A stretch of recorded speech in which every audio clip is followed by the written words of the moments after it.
Section86.com. We're changing the world of podcasting one show at a time. 86 Productions. Take what you wanna take. Don't leave me here.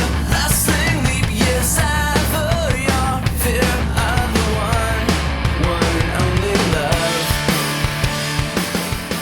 Hello and welcome to Off the Mark, the best podcast providing the most in-depth insight and analysis into the world of professional wrestling. On today's show, we have Aaron, Roger, and Doug to join Andrew as we discuss this month's view from the turnbuckle. So, Aaron, how about that Mula Battle Royale set for Mania? Is that still the same name, or did they decide to finally change it? No. Apparently we won, I guess. Fabulous Moolah was, unfortunately, there's a lot of really negative charges that have been alleged charges that have been thrown against her. One of which being that she had pimped out women to promoters. And so in this current landscape of Me Too and Time's Up, it probably was a really terrible idea, and I do not understand why they did not do a quick Google search on the Fabulous Moolah. Mae Young, there's been some minor bad things that they've said that she's done, but nothing to this vein. And so luckily WWE came to their senses after a lot of people contacted the sponsors of WrestleMania, and they came out against it. And WWE said, "We hear you. It's just going to be called the Women's Battle Royal." But I think that they should have maybe named it after somebody that is even alive. They could have gone Trish Stratus. They could have said Lita. They're not going to do China. But hell, they could have done Stephanie McMahon, which would have been a little bit better. After all, as Doug had mentioned earlier, she invented women's wrestling, so might not be a bad idea. But luckily they decided to change it, and that's the good story. What about, shouldn't they have done like Alundra Blaze? I mean, technically she was probably the best women's wrestler when you think about it. What do you think, Doug? I think that would have been another good one. I was shocked when they announced this, because I was literally thinking about this a couple of weeks ago, and I was like, it's kind of interesting how they have the Mae Young Classic. They should do like the Moolah Battle Royal or something. And then all of a sudden they announced it. I was like, oh man, I really wish I would have said that on the podcast last time, because then it would make me look like a genius. But then all of a sudden now they change it again. It's like, it still makes sense to have a women's battle royal, because why not? I think it's better than the 8-person tag team match they had when we went. Not that you guys got to see it, but waiting in line. But it was it's a great way to get all the women on the show or pre-show or wherever it's going to land. But good idea for them. Just horrible naming. If they're so worried about Google results, like Aaron said, maybe they should have checked this one before they went ahead and announced it. But it can be just fine being the women's battle royal too. I have a hard time believing that they don't know about this. Like, it's not like Vince McMahon is some new promoter to the wrestling world and he's not heard these stories. So this just seems like one of those things where Vince was like, you know what? I do what I want. And we honored Ultimate Warrior, despite the fact that he said some very questionable remarks in his past. And I've decided that unless you've killed your wife and daughter, I'm just going to pretend that nothing you did in the past was all that bad, which is strange because of like all the years you're going to choose to pick a woman who basically is everything that was wrong with the current, previous state of women, to honor her legacy. So, they wisely capitulated and backed down, but how could they have been that tone deaf in the first place? Like, I'm just glad it wasn't like Black History Month. They're like, let's have the Hulk Hogan Battle Royal with all the black superstars, because that's basically an equivalent of how stupid that would have been. At least they're going to have women from both Raw and SmackDown and NXT in the Battle Royale, the women's or the WrestleMania Battle Royale, whatever they're going to call it. But so I guess there is something positive that comes out of that. But they're also going to have a 50-man Rumble, which is the Andre the Giant Royal Rumble. Or no, this is a separate new thing. This is a new thing? It's going to be a network. It's going to be a network special. It's in Saudi Arabia.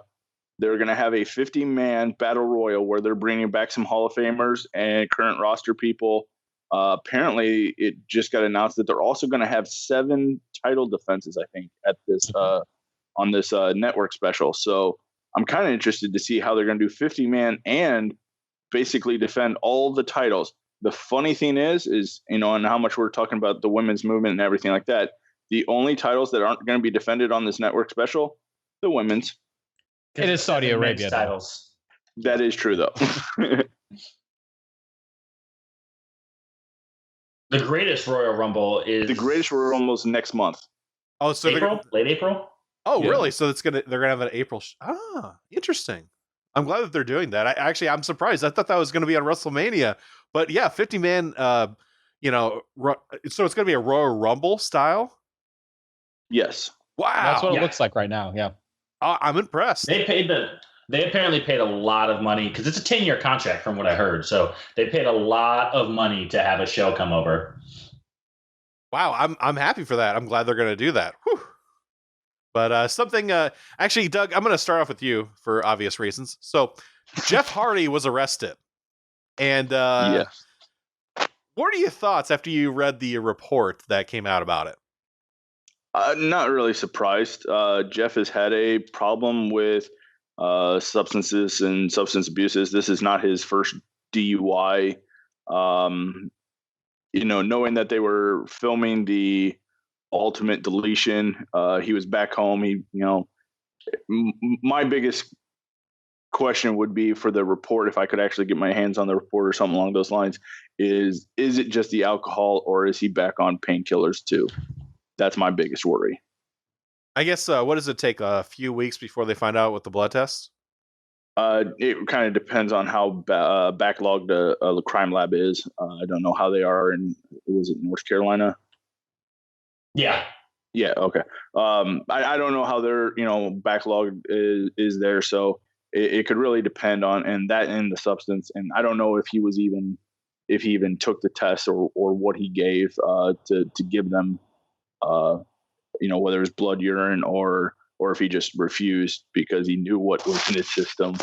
But it doesn't surprise me. I'm saddened by it because I really would like to see Brother Nero be a part of WWE and everything that's coming up. But at the same time, Jeff needs a lot of help. Yeah, I agree. That's horrible that he had that high of a blood alcohol level and crashed such a nice car too. But yes, yeah, that's really sad. Now, Roger, do you think WWE did the right thing and say, "Oh, this is something completely, he did it in his personal time. It's not that bad," or do you think they should have done something more with it? I mean, from what I read, he had 3 times the normal limit. I want to say 0.24 is what they said he blew, and he's had a substance abuse. 0.25. He's had problems in the past. So I think everybody knows Jeff Hardy's drug addiction, and if this was just alcohol, it's sad that he set the bar so low. In a sense that I'm happy if it's just alcohol, I'm happy it's just alcohol. Obviously, he needs to get the help he needs. I don't think he's on painkillers because he hasn't been wrestling in a while, so one would think he'd had time to heal up his injuries. Who knows? I don't think he's going to be punished all that hard, though. I mean, one of the Usos got a DUI not too long ago. They're still the tag champs. They're still in promos. This is one of those things that, like, alcohol is legal. Unfortunately, as dangerous as it is, drunk driving is one of those things that everyone doesn't necessarily look down upon as much as maybe we should. And, so he was a part of Ultimate Deletion, even if it was brief. I don't think he's going to be suspended by any means. I don't think this is going to be his third strike as long as he's avoiding his prescription painkillers and all the others. Don't smoke weed, but you can drink his head off. So, let's just hope he doesn't kill anybody or kill himself. All right, so let's move on to something more positive. So AJ Styles retains, and he is going to take on Nakamura at WrestleMania 34, which will probably be the curtain jerker, unfortunately, but overall, this is a great match. Roger, did you think they set this match up properly, or do you think that it was, you could just tell AJ was going to win this entire time? Oh, you could obviously tell AJ was going to win a mile away. The only potential chance was Cena backdooring his way into a maybe triple threat match. There was like a 1% chance of him doing it. Everybody else was not going to win the title. And I said it from before, and I'll say it again. This was a mistake of a match. It should have been AJ and Nakamura versus, Owens and Zayn. That would have been way more logical and have those two interact than to have some filler title match that they try to press that AJ has such a slim chance. It's like, everyone knew AJ Nakamura is the match you've been teasing since Money in the Bank's confrontation. You're not going to spoil that with some stupid title change in the 6-way here. So the match was what it was. It wasn't great. It wasn't groundbreaking. It was good enough. You have a match with AJ and Cena's become a decent worker. Ziggler can go. Owens and Zayn can go. You had enough talent. It wasn't a match I needed.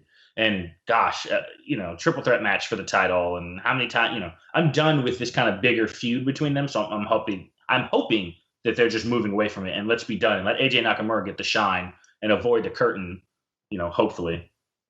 Yeah, I do agree.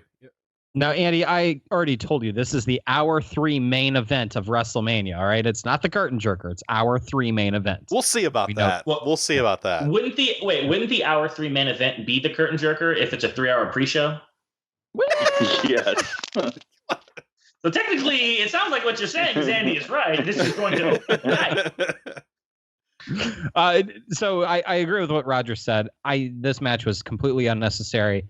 It is one of those situations where AJ in a 6-way match just to try to make him look, strong, like trying to put, him over as much as possible. But I really felt that this show, they could have done a lot of other matches that were in there. I feel Cena versus Nakamura for Cena wins, he's added to the match, or Nakamura wins, then it's just him. That would have been a really good concept. That would have been an interesting, that could have been the main event. That could have been, or the co-main event. That could have been a really big thing. And also when you look at what Rusev did, Rusev was taking on Nakamura. Rusev is incredibly over, and he was kind of taking away a little bit of what was going on with Nakamura, which I think actually hurts the possibility of this match here. Like having a very strong go at it. However, though, I will say they have done some good teases. The AJ and Nakamura are playing off each other. Okay. There are some of the backstage segments and some of the skits that they're doing I don't think are as necessary. Nakamura does not do well on the mic. That is not his strong suit. He gets honestly probably an F in that category, just because English is his second language. And he tells his story in the ring. That is what he does. And the story he tells in the ring is A+. It is one of the best. You want to know more about him when you see him in the ring. And that's what they should concentrate this on. That's what I would do for this feud. We have 2-3 SmackDowns left before WrestleMania. I would really focus on having the confrontation within the ring and not behind the scenes if I were to push this feud forward. For the match itself, I actually enjoyed the match. The only thing I didn't enjoy was Ziggler and Corbin being in there because I didn't see a point to them. I liked the aspect of what they did with Kevin Owens and what they did with Sami Zayn. I thought that told a great storyline, especially with Shane McMahon's interference and everything. And the fact that you actually, for at least a brief second, you had the inclination that Kevin Owens was about to win the title. And then all of a sudden, oh my gosh, Sami Zayn, he actually has a legitimate claim to say that he should have the title. But the end result, everybody knew it was going to be AJ Styles. I had no problem with Cena being in the match just because of that aspect of, what if this is his time to really break the streak, or not break the record of Ric Flair. As silly as a storyline as it was for a non-WrestleMania or Big Four main event. So it was what it was. But going forward, I've not liked the setup so far with Nakamura and AJ. It's hard to push, I guess, a face versus face for the title and try to make both look good at it. But like Aaron says, Nakamura's best suit is in the ring. His moveset, his telling of the story of a great and epic match. I think that's all they should be focusing on, is his ability to put on a great match. AJ's ability to put on a great match. Let's wait until we see these two great artists going at it on the biggest stage of them all, and that's how they should be promoting it, not this fighting behind Rusev to see who can beat Rusev and Aiden English by themselves to boost it. So we'll see. I'm very excited for the match if they get the time. But I highly doubt it still. Doug made a point that I find interesting because it's a commentary on the state of current WWE. He said it's hard to build two faces going for the title and keeping them both looking strong. That has pretty much been the hallmark of WWE main events for years. And the fact that they can't do that anymore is strange. You can go all the way back to Hogan Warrior. You talk about, Austin versus Rock. Those were face versus face. Daniel Bryan versus Cena was face versus face. Punk versus Cena was face versus face. Even if Cena was getting booed, he was still booked as a face. Like they used to know how to do this, and they used to do it very well. Those matchups would be anticipated for years, and you would go, oh, now I want to see this. For some bizarre reason, they have gone away from this idea of AJ and Nakamura should have been coming into this pay-per-view, both of them on a roll. Like they should have both been looking fantastic for the last few months. Like AJ, for the most part, has looked fantastic simply by virtue of being in that match with Lesnar, winning the title, all those things. Nakamura had no momentum and just randomly won the Rumble out of nowhere. Like that's the problem, is that they weren't booked as, oh, these are the two best guys. Let's settle the score to see who the top guy is on SmackDown. This is, oh, the Rumble winner needs to finally win something. Oh, all right, we're going to finally give AJ a one-on-one title match with somebody who isn't the worst champion of all time in Mahal. Like, where was the momentum? Like you think back to like X7, right? Austin wins the Rumble. He comes back. He's a two-time former Rumble winner. He's a former champion. Like he's built properly. Rock has beaten Angle. Like they were built up as credible stars. AJ and Nakamura have not been built up as the guys. That's why this match feels lackluster, even though we know it's going to be good. Roger, do you really hate Jinder that much? On a scale of 1 to 10, I hate Jinder infinity. So that's an 8, just turn sideways. If you said that you would, if Jinder and Dana Brooke were in a match together, I would become Dana Brooke's biggest fan.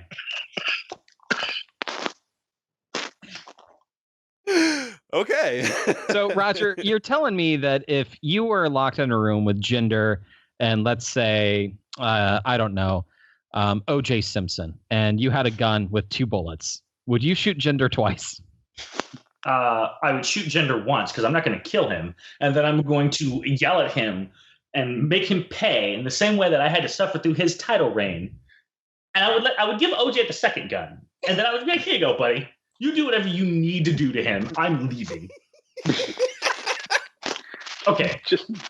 The sad thing about this is that, and I'll leave the Jinder rant here. If you keep him away from the title, I wouldn't really have as much of a problem with him. It is Jinder as champion that I detest. He is the worst example of, again, everything that I hate about their idea that it's about look, not about talent, not about mic work, not about hard work. It's just, hey, we're going to anoint the Cleveland Browns as the Super Bowl champion. They don't have to win anything. They don't have to do anything. We're just going to give it to them. There you go. You went from the worst to best without beating everyone. So one last question then about Jinder, and then we'll move on. Feeds into our next discussion of the U.S. title. Randy Orton defeated Bobby Roode for the U.S. title. I was actually kind of expecting this to happen at Mania, but they decided to do it a little earlier.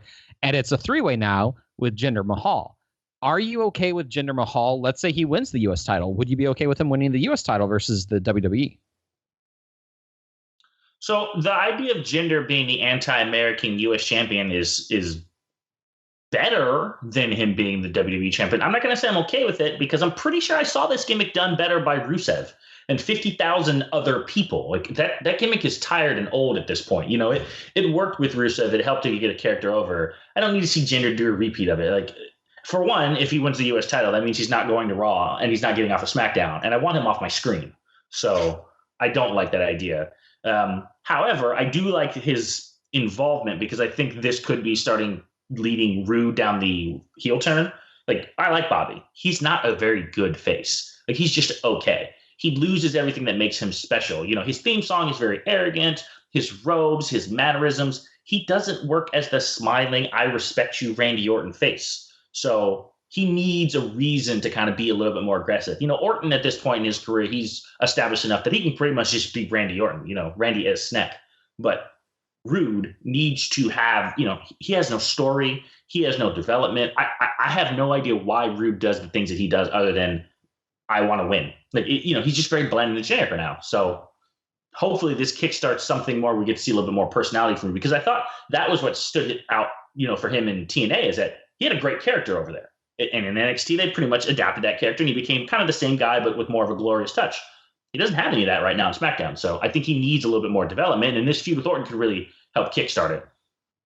Yeah, actually, I do agree with that, Roger. He's playing a face. He should be a heel. There's no reason why he should be anything but a heel. The only problem is it's like they don't know how to utilize him right now. And I'm wondering if it's like calls by other people or maybe the crowd says, no, we're going to cheer him no matter what. But slowly but surely, even with AJ Styles, I guess in this last SmackDown, they kind of did when he was going to help Nakamura and he took his time taking the belt off and taking his shirt off and, whatever. And so that was something, but Yeah, he needs to go away from being that way. He almost needs to kind of align himself with Jinder and then turn on Jinder, which would make it funny because then Jinder would be face. They'll move over to Raw, and then Raw has an extra face, in quotes. I'll say that as well. But yeah, I wish Bobby Roode would just be going back to being a heel. And all right, I want to say something, and this is just a crazy idea, and I can't wait till WWE does it. So this 3-way match is going to end with a touch of doom, and you're going to see the new formed evolution between Bobby Roode, Triple H, Jinder playing Batista, and Randy Orton, the new Evolution group. What? Right? Yeah. Why not? Why not have all three of them? Go into it. Okay. Is Randy Orton playing Randy Orton, or is Randy Orton playing Triple H? Randy Orton is playing the Marine. Dude, is Charlotte Flair playing Ric Flair, or is Ric Flair playing Ric Flair? We're gonna have Dana Brooke come in and play that role. 3. Who beats them at WrestleMania 40 for the title? Johnny Gargano. 5. Why would you wish that on Candice? Why would you wish that evil on Candice LeRae? Yeah.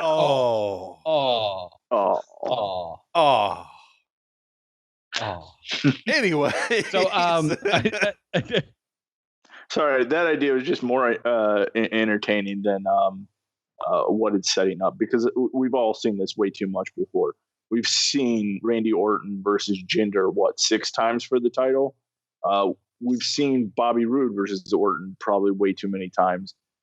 I like Bobby Roode, but they need to get him into a good rivalry somewhere. He needs a good rival. He needs a good program to get back all his momentum, juice, whatever he had from NXT, because ever since he's been up here, the only thing that's been glorious has been his entrance, and that's about it. Well, who do you put in that position? Do you have him fight Baron Corbin, or do you have him fight someone else that maybe could make him look good? Sami Zayn.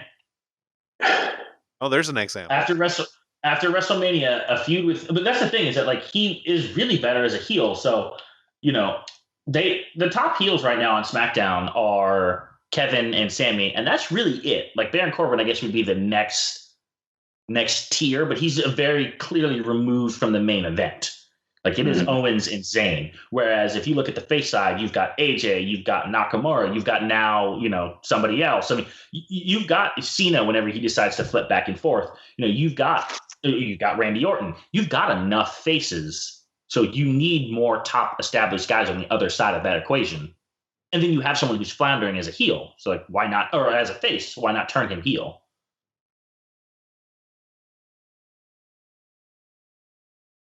So I just want to say, Doug, please don't have those suggestions. WWE listened to you last month about Braun Strowman winning the tag titles.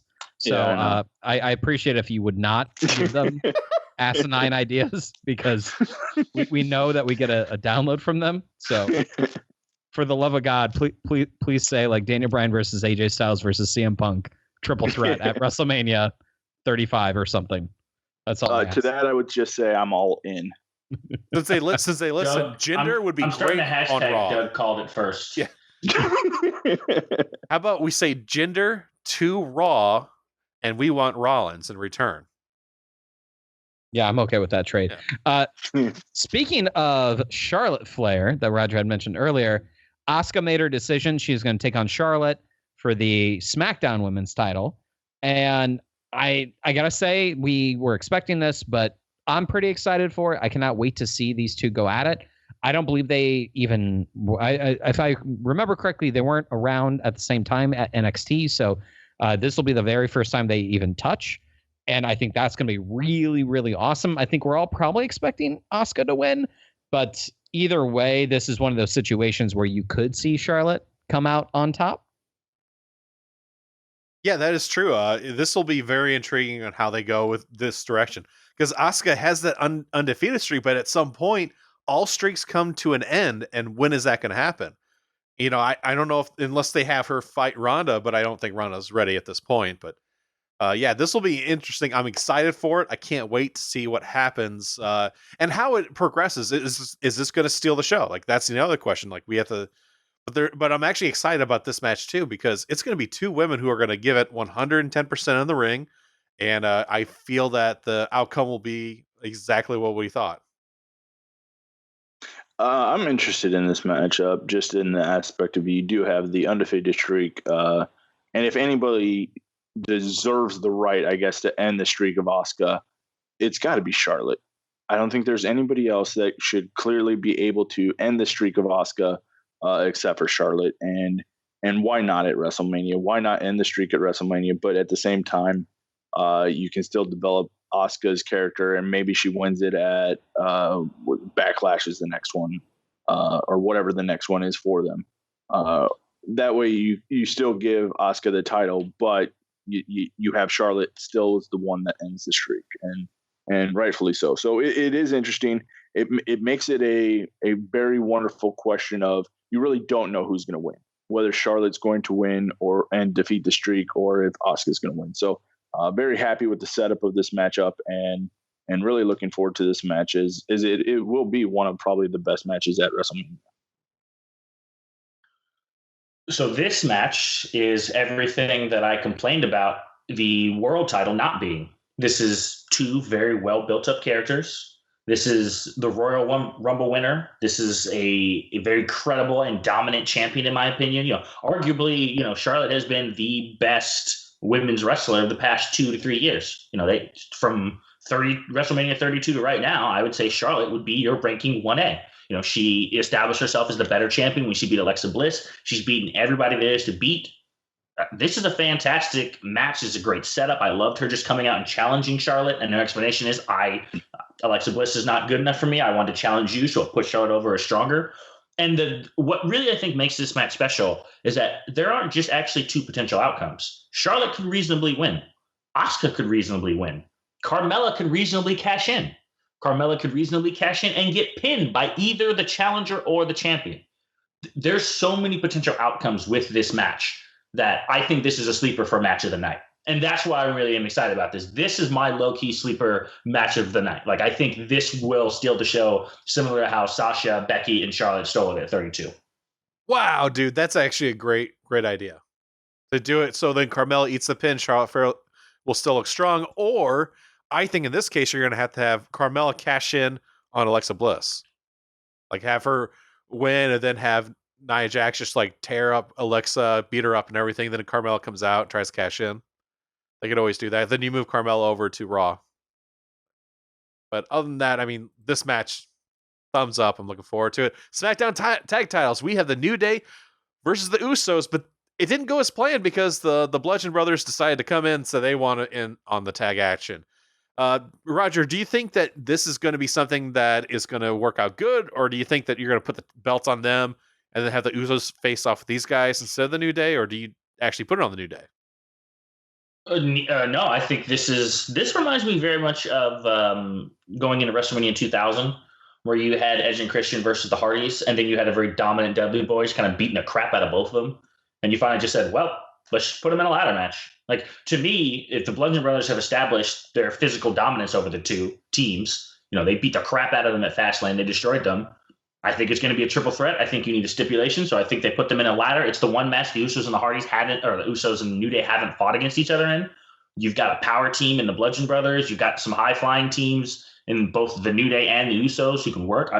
I think you can introduce really TLC in here. You can put tables, you can put ladders, you can put chairs, and let this be a wild, chaotic, again, another match that if you give them 20 minutes, they could steal the show. So I think this has been done pretty well. I'm not the biggest fan of Rowan. He's probably the only one I don't particularly care for. Luke Harper is underrated. He's fantastic. And, Usos and New Day go without saying. So I think this could be really, really good if they give them the proper time. I think you nailed it on the head there. Is if they get the proper time, if every match at WrestleMania got the proper time, I can see WrestleMania being a 8 to 9 hour show. Just due to the fact that it's going to take them so long to get any of these people out. The entrances alone are going to take way too much time, but this will be interesting. I enjoyed the match, even though the New Day and the Usos have fought again numerous times. Still enjoyed the match due to the fact that they really switched it around and they kept doing the other team's moves. Then you throw the Bludgeon Brothers to ruin everything, and came out and just dominated everybody. And yeah, you have set up a triple threat match there, and you make it believable now that any team could win just due to the fact that it is triple threat rules. New Day could pin Usos and keep the Bludgeon Brothers looking strong. Usos can pin New Day, again, same thing, and you can still have the Bludgeon Brothers come away with the titles, pinning either of them. So it'll be interesting. I don't know if they're going to make this into a ladder match or any kind of stipulation. Maybe hardcore or false count anywhere. Maybe that would be interesting. And let them fight all over the ring, like all over the stadium. I'm still waiting for that kind of match where you start this. This is the opening match, and then you don't have it finished until like 3/4 of the way through WrestleMania, because they're wrestling all over the stadium, quote unquote. So like the old still waiting for that matches. What's that? Like the old hardcore title matches. Yeah, kind of like the whole old hardcore title matches, in the fact that it's pins anywhere, but just let them wrestle. And then it's like, okay, well, they left this part of the arena, so I guess we're going to go on with the next match. We'll keep you updated on this match. And then every once in a while in between, just cut back to the action, and you can still see that they're all fighting over here now. Now they're fighting over here. Maybe you have them fighting on a truck on an interstate. Who knows? Oh my gosh! You really went there? Yeah, I went there. I want to say the match that they had at Fastlane was totally fine. I actually liked the SmackDown right afterwards too. I thought it was really great to see, one Uso and one member of the New Day say, all right, we're putting our differences aside. We got to take these guys out.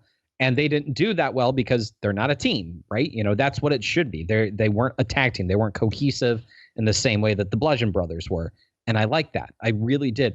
And the match at Mania, I do think a stipulation would be a good idea here. I actually hope that the Usos retain at Mania, and then you can set up the Bludgeon Brothers versus Usos at the next pay-per-view. Just do a straight-up tag team match, and that's where you can have them win. That's what I would do personally. But I'm looking forward to that. I think that this is the type of match where you don't expect it to be that good, but if they have the time, like you guys had said, I think this will be the best tag team match of the night, if not one of the better matches of the night, too. Let's move on to probably the biggest news that we decided to wait for.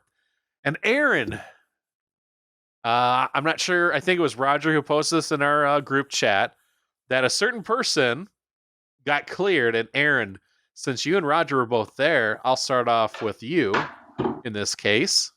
Well, we were both there for two of his biggest moments, probably, two of his like top 3, top 4 biggest moments. One when we hijacked Raw and we told Triple H that we want Daniel Bryan in this match and not John Cena and Randy Orton. And then also when he retired. Those are two of the biggest moments that in his entire career.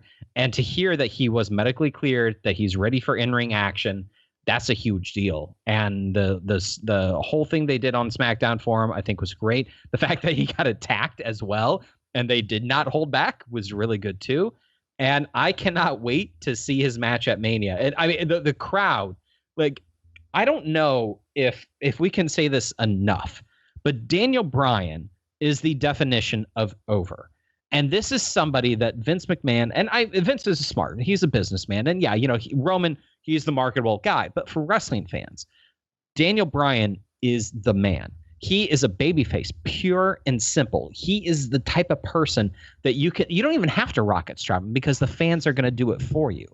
And if you look at somebody like a Stone Cold Steve Austin or CM Punk in 2011, Cena when he took the title from JBL, these are people that are just getting massive cheers because they cannot wait to see this person succeed. And if WWE drops the ball on this, which I really hope that they don't, but if they drop the ball on this and they don't use Daniel Bryan properly for this, basically like, return tour, you could say, I'm going to be very disappointed. With that said, though, I cannot wait to see his match at WrestleMania. I think we're all assuming it's going to be a tag team match with him and Shane versus Kevin Owens and Sami Zayn. That's the assumption. We'll see if that actually comes to pass, but that's, I think, what we're all expecting.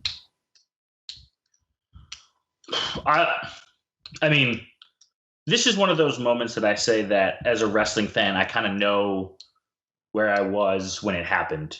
Whether it was, and some of them have not always been pleasant moments, right? I remember where I was the night Owen passed away, or the night Eddie passed away, or we found out what happened with Benoit. And then I remember the night that WCW was purchased by WWF, because you knew that the wrestling landscape had changed. I also remember when we got the text that Daniel Bryan is forced to retire, and we were like, well, he's gone. That really sucks. Him coming back is the only thing I can say is the equivalent is that, my favorite growing up was Shawn Michaels. So when he retired in 98, it was like, I'm never going to see him wrestle again. And then he came back 4 years later and I was like, oh my God, like I get a second chance to watch him. I get a second chance to watch Daniel Bryan. And that is, I've never been so happy to see someone attacked, because part of me still wanted to think maybe he's not really cleared. Well, he's cleared. You don't apron bomb someone if they're not medically able to take bumps. And I am happy that he is back. Bryan isn't over. Bryan is stone cold over. Like, there are pops, and then there are, what CM Punk got in Chicago, what Mick Foley got when he won the title. Those are like pops. What Austin gets when he comes out every single time is stone cold over. That is what Daniel Bryan gets when he comes out every single time. Like, he is in a different level of overness. Like, the crowd loves him in spite of what the WWE had tried to do to them. They tried to do the opposite of strap the rocket to him, and they couldn't squash him, which is impressive because they squashed a lot of people over the years, and they could not keep him down. I'm glad he's back. To me, I think this helps Vince in so many ways, because he can keep Bryan on SmackDown permanently. He doesn't have to worry about Bryan eclipsing Roman Reigns anymore, because he's got a second show, which he didn't have in 30. So, you can put Bryan and AJ and keep those guys who will dwarf Roman, keep them over on SmackDown, let them tear it up over there with Owens and Zayn and Rollins if he comes over, and all the other people, start to really make Raw and SmackDown the difference between the wrestling show and the character show. So there's a lot of good things. I'm just happy he's back. I'm happy he's cleared. I personally think, and he alluded to this in his promo, I think he forced their hand. He said, if you don't let me wrestle, I'm going to go wrestle somewhere else. And they probably made a decision, well, if he's going to wrestle, we might as well keep the guy who's the most over guy we've had since Stone Cold Steve Austin. Like, make no bones about it. You had Austin and Rock, and you've had no one else touch them. Not Cena, not Hunter, not Taker, not Reigns. I love Punk. Punk in Chicago is Daniel Bryan over. Punk is not Daniel Bryan. And Punk was massively over, but he didn't get the sustained pops that Bryan did week after week, city after city. Like, when Cena does his promo, they do Bryan's chant. When the crowd wants to signify that they like something, they do the Daniel Bryan chant, which ought to tell you something. The only other person I know that they do that for is doing Austin what is the what chant. So, he's back, and I'm glad he's back. I think it's pretty obvious they're going to do a tag match. Obviously, he's going to win. I suspect he makes Zayn tap out to the yes lock, and we go crazy in the Superdome. Fantastic. I'll be curious to see who the new general manager of SmackDown is. I think there's some good ideas out there. I think so too. And the other thing also, you made the point, Daniel Bryan, you're right. He is the last guy who's that over. There's no one's been able to touch him. And I think WWE saw that. Also, if he stays with WWE, they control when he wrestles. So if they think, oh, you know what? We'll have him wrestle on every other SmackDown, and then and you could say also every other pay-per-view, besides putting him into Ring of Honor and then also hitting the Indies where he could be wrestling, 3 times over the weekend or even 4 times. He can wrestle. Well, Daniel Bryan, if he goes back to the Indies, is not wrestling 4 times over the weekend. I mean, he gets the Brock Lesnar schedule because he can call his shot at that point. Like, if he shows up at Ring of Honor, or if he showed up at All In, he's the main star at that point. He can go to New Japan and be one of the main attractions of Wrestle Kingdom. He can go to Ring of Honor and be the main attraction of Final Battle. So I don't think he's going to have to work the indie schedule. But you're right, they can control his schedule so that he wrestles 2 times a month, 3 times a month. Very simple. I don't expect him to do house shows. I don't think they're going to put him at risk like that. I think he's going to be wrestling a very limited schedule, and all of his matches will be special appearances. Yeah, I actually agree. I think you may see him wrestle like a house show here and there. Like, if they go to MSG or if they go to like Chicago, he would wrestle that.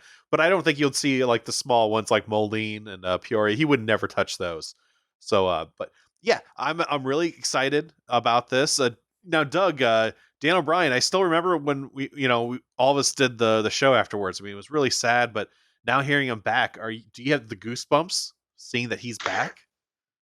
I am super excited that he is back. I'm glad for Daniel Bryan to be back.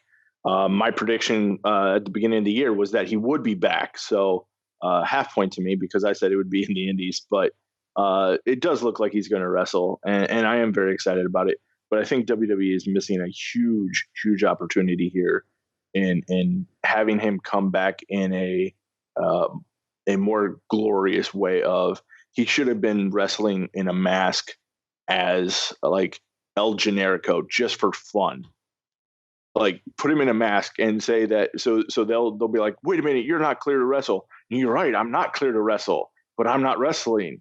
That's the Patriot, or something along those lines where everybody knows it's Daniel Bryan, but the dragon who resides from America by chance, right? Yeah. Just something along those lines of doing it, and I mean, well, as a merchandise sale aspect, you would have been selling those masks and T-shirts like crazy.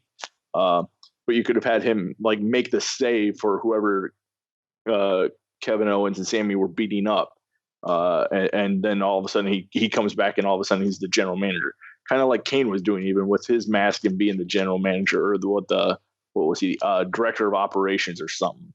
I love those kind of segments. It brings a little comedy to the show and a little bit of entertainment to the show. But I don't know if they just wanted to do it or if it's just too big of a thing to just say he's cleared and get it over with. But very, very excited to see Daniel Bryan back. It'll be interesting to see how much they use him. And where they go from here, whether or not they give him a title run, whether they give him, what are they going to do with him? What are they going to how are they going to utilize him? So very excited to see him back. Kind of wish it was the Indies though. I wanted to see him at All In. Was really hyped about the possibility of a CM Punk versus Daniel Bryan at All In, but we'll see. Now, Doug Stradamus, if you could indulge me for just a moment, when is CM Punk coming back to WWE? I'm going to talk to him when I go to C2E2 this year. He's not going to come back to WWE. He's gonna make his appearance back at All In, and I'm gonna try to get him into a poker match and see if he'll play me in poker, and I'll get him to go all in. So anyways, let's thank our sponsor, HostGator. Are you a blogger or podcaster or you're just not happy with your web host? You need to check out HostGator.com. You're going to find web hosting made easy and affordable. HostGator offers unlimited disk space, unlimited bandwidth, one-click stream installs with a free site builder, and hands on the best control panel out there. Stop by today and try a free demo to see how easy it is. And if you use a special coupon code, OFFTHEMARK, you're going to save 25% off your web hosting packages. So what do you got to lose? Check out HostGator.com and take a bite out of your web hosting costs. Also, make sure you check out Section 86's Off the Mark page and click on the banner at the top to save big on items from WWEshop.com, including WWE Network subscriptions. So let's talk about our monthly topic. We have a couple of them. We have Roman versus Brock and the Ultimate Deletion. So, Aaron, you said you had some key insights on the whole Roman versus Brock thing, and what are they?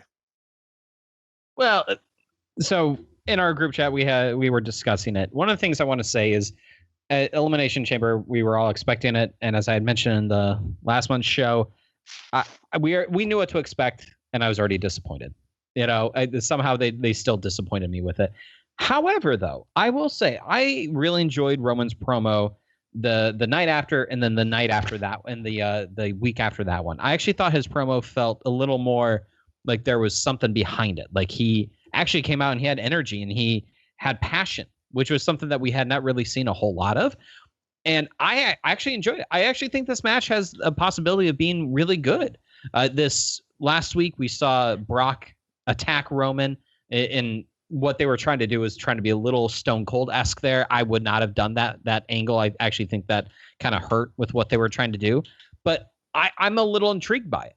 The one thing I will say, because I know you guys will probably crap all over me for it, which is fine. The one thing I will say though is you can only do this with Brock Lesnar because Brock has a lighter schedule. Brock is a big guy, and Roman right now is being a little bit of a sympathetic babyface, or maybe kind of defy authority. You can't do that with anybody else, though. Braun is more over than Reigns is, so you can't do that with Braun. You're not going to be able to do that with Miz. Even Miz isn't a hulking giant like Brock Lesnar is, and you're not going to be able to do that with any other face. So that the problem is that you can only do it here. So if you're looking at the here and now, I actually like this. It was entertaining, good storytelling. You can't do this after that unless you're going to have him face Brock Lesnar again, and then you have to try to change the script and make it something different. But the way that they're booking Roman Reigns works for Lesnar right now, will not work for anyone else in the future. What you're saying, there was a picture that was posted in our group chat that explained it all. It was the creative talent handing a bowl with a cereal or whatever, and then the one guy throwing it down the hallway. That's exactly every time anything with Roman Reigns. That's how I am. Doug, do you have any good insights on what do you think they're going to do with this, or your thought process on the whole Roman Brock thing? Because to me, I just don't care. I already know it's going to be the last one on the show, and I just don't care. I think I'll agree with Aaron on the night after Elimination Chamber when Roman came out and did that first promo. Probably his best promo that he has ever done. Very interesting to see. Very, it did feel like a shoot more than a promo. So you had that kind of a is this actually a shoot or is this a promo and kind of thing? And it was very smart for WWE Creative to do that.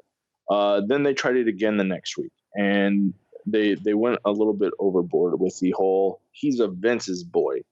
No, you took any doubt that this was a shoot or a promo away with those words, and it became ridiculous at that point. I'm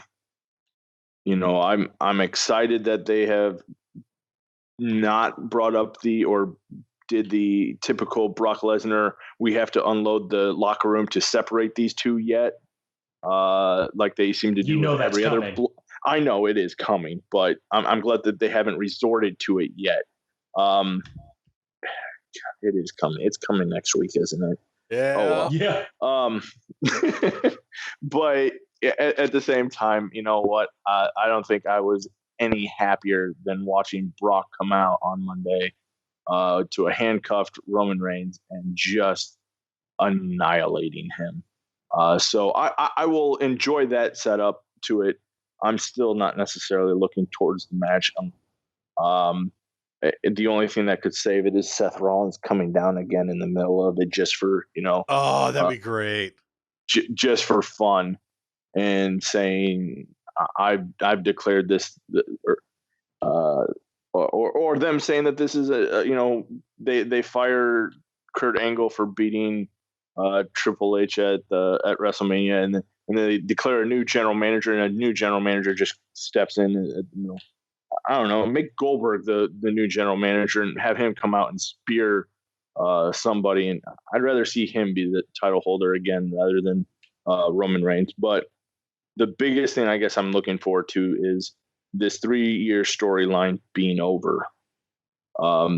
Because then we're going to start getting into what is next? What is the plan next? Where are they going to go from here? Because this has been so predictable for the last 3 years on how they were booking it, that I'm excited for the new and hopefully better idea of what they're going to do. So we'll see how this is going to go. I'm ready for it to be over. Roger, do you think they're going to hit Seth Rollins' music at some point right before Brock was about to win? So Brock looks down the ramp for a moment to see where's Seth coming from, and then Roman somehow gets a Superman punch 1, 2, 3. So are you asking me if they're going to do something to make Roman not look very strong? Correct. No. I give that the same odds as I gave anyone else winning the Elimination Chamber. So let me say first of all, I wholeheartedly agree with Doug in the sense of I am ready for the culmination of this story of Roman Reigns' coronation to be finally done.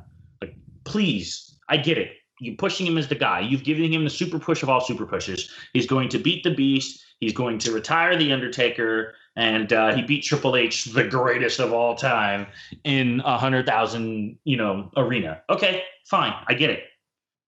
He's going to win. I've made peace with that.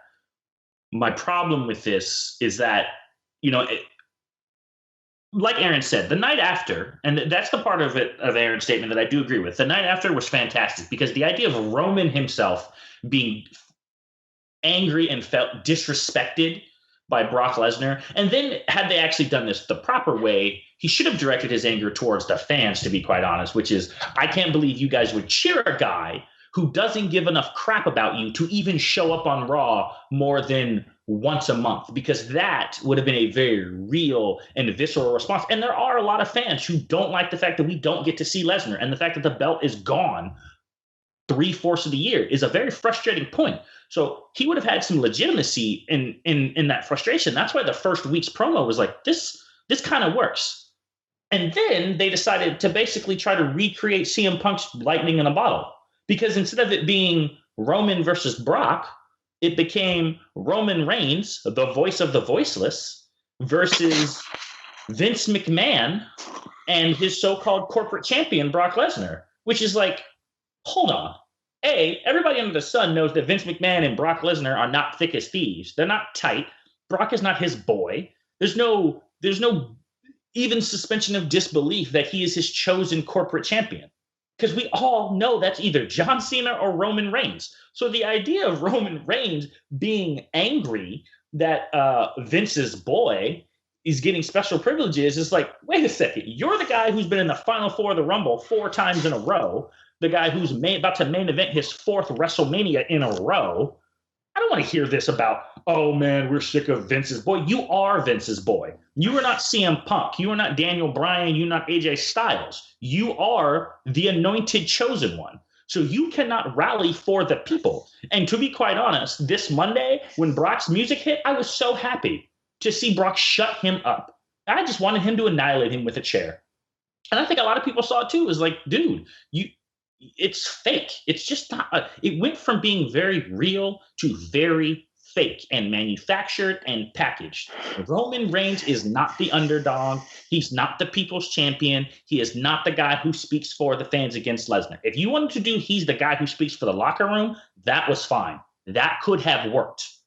But once you made it the I speak for the fans, you're so full of crap. The fans have spoken about you for the last 4 years, and it's been mostly booze. So, I'm not that intrigued by it, because it's going to be a narrative that I'm going to listen to Michael Cole scream 100 times about the big dog and blah, blah, blah, and all his stupid, nicknames for Roman Reigns, and trying to push a storyline that just isn't there. I believe that Roman and Brock have tension. I legitimately could see that. I do not believe for a moment that anyone out there who's not over the age of 8 years old actually buys that Roman Reigns is not Vince's boy and that Brock Lesnar is. So, Roger, I have a question for you. Will this match be better than the WrestleMania 31 encounter sans Seth Rollins? No. Nothing can ever top that. That is probably no. This is not. This is absolutely not going to be anything to top that. This is going to be a shortened version of when we went there and saw Triple H versus Roman Reigns, and just the fact that, and we all know Brock can't go that long. So the only enjoyment is that this isn't going to be a super long match, but it's going to be we're going to make Roman Reigns look strong match, and I'm just not going to be entertained by it whatsoever. Now, here's the thing that we should really look at is, are they going to then put Daniel Bryan, no matter what he does, as the main event? Because when you think about it, this is no longer Roman Reigns' WrestleMania with Daniel Bryan's storyline.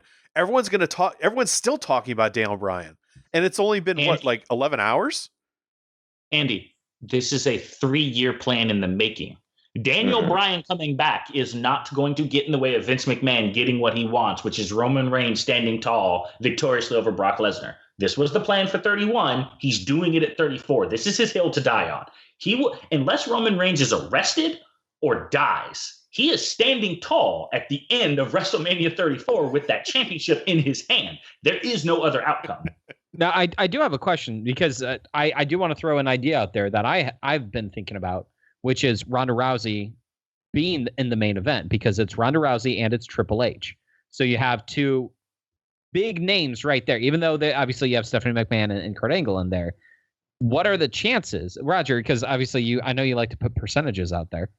What are the chances that Roman Reigns, Brock Lesnar is the main event of WrestleMania 34? 100%. 100%. There is no Ronda Rousey is still at the end of the day wrestling her first match. I get that they did that once before with Lawrence Taylor and Bam Bam Bigelow back at 11. This is a different world. This is a different universe. You're not going to put Ronda in a situation where, you know, she could mess up in the main event and botch it. Stephanie's not a full-time wrestler. Kurt Angle doesn't particularly look all that great the few times I've seen him in the ring. He looks washed up, unfortunately. So this match is not the main event. It will be one of the feature matches, very much like Undertaker and Shane was a featured match, but it wasn't going to be the main event. All of this has been building to this moment. Vince has had to change his main event twice, at 30 and at 31. He's not changing this one. Like, this was the plan. Like we said last year, the moment Goldberg challenged Kevin Owens, we knew what the main event of WrestleMania 34 is. I don't see any scenario. There's no Money in the Bank cash-in that's going to happen. There's no, when we went to 31, there was a slight possibility that something different happened because of the negotiations with Lesnar, because you knew Rollins still had to cash in. I just don't see it. I would be beyond stunned if we did our post WrestleMania show and the first words out of our mouth were anything other than, and Roman Reigns is the new Universal Champion, and it's going to be the closing match of the card. I mean, Roman closed the card last year with just an Undertaker match that wasn't even for the streak, and if Undertaker wrestles again, wasn't even his final match. That is how much Vince McMahon has been forcing Roman in the main event when his match essentially meant nothing. He still main evented. Okay. You know what? That might actually be what they're going to end up doing then. But what if they 100%? sign Brock Lesnar to another 3-year deal? Does this become another 6-year plan then? That they don't. Oh no! Like our best chance of Roman Reigns not winning the title is that Brock Lesnar keeps signing a title or an extension. Our best chance of Roman Reigns not winning the title is Brock Lesnar saying, "I'm not going to lose to Reigns." Because it's not like he can make him lose. Like, he can beat the crap out of Reigns if he wants to. So if he chooses to just shoot on Roman and pin him, yeah, I guess he can do that. But that's it. That's your only hope. Brock refuses to do business. That would be the most epic way to go out of WWE. What if he legitimately knocked him out? Like cold cocked him, by accident, in quotes, of course. What if he just knocked him out? Is that the time that he just goes over, puts his foot on his stomach and says, 1, 2, 3? They could do that as well, but ooh, yeah. Let's go on to something a little bit, better. So the Ultimate Deletion happened, and that was the main event of Raw this week. And the Hardys, Matt Hardy won. Roger, what did you think about the Ultimate Deletion? It was silly. It was ridiculous. It was over the top, and I loved every moment of it. I mean, it's very different. I understand it's not going to be for everyone's taste, but it was fun. Like, it was just one of those things that I think if you went into this with the mindset of, I'm just going to kind of sit back, completely suspend all wrestling rules, any TV show rules, and just enjoy it for the absurdity that it is, it was a great time. I mean, I laughed very hard at the Ode to Joy on the mower of lawns. When he had Vanguard 1 initiate boomstick protocol. There was just so many things that were just, it's ridiculous, but it's, the Scooby-Doo. I love the callback to the Sister Abigail of the cabin being burned down. Nice little touches like that. Like, I know that a couple of people were disappointed that we didn't see more, but I think it allows us to do more of the Hardy Compound stories in the future. This was great. Like, I'm glad it got the main event scene. I think it was very smart of them to do the dark match for the main crowd while we watch this. My only complaint is I'm not a big fan of Cole repeatedly burying this. And I say that because it's clearly by direction of Vince McMahon. So that is slightly annoying to me. But even that didn't really ruin my enjoyment of what I thought was a very fun segment. Like, Matt Hardy, fantastic job with this character. I can't wait for the next one. And I have no idea what they're going to do with Bray Wyatt. And this is the first time I've been interested in Bray Wyatt probably since before Cena beat him at 30. This was, like Roger said, very, very entertaining.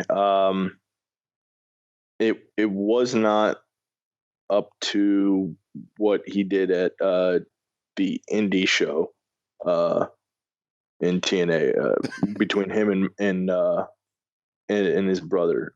But at the same time, it was great. It was refreshing to see. It was definitely something I would have rather seen. Like that, I would have made it a half hour, maybe even try to even push 45-minute and make it a network thing.